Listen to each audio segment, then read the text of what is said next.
What gets me excited about fungi, there's many different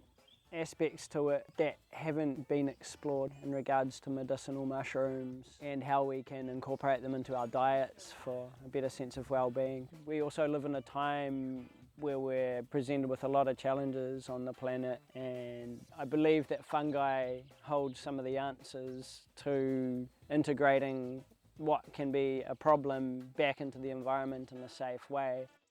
I got into working with fungi about 7-8 years ago, and from there I've gone off on my own tangents and learnt different bits and pieces about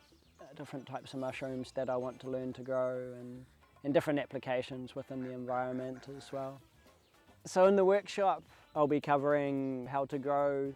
mushrooms on logs. We're all going to make up a log which everyone will get to take home with them and look after until it fruits, and I'll be there for any follow-up support and questions from the time of the workshop up until when it's fruiting and beyond, to be able to help people on their mushroom journeys.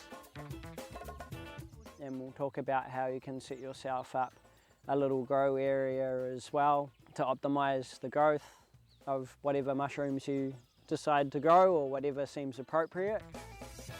We'll also be going for a field trip around Koanga, and we'll be talking about the different types of fungi that exist within our ecosystems and how they're all interconnected, and the purposes which they have, the roles that they play within places like our food forests, so that we can use them in regenerative design. We'll also talk a little bit about fungi's role within nature, the benefits of their applications in particular environment in regards to things like river restoration and breaking down things back into soil, making compost, and a few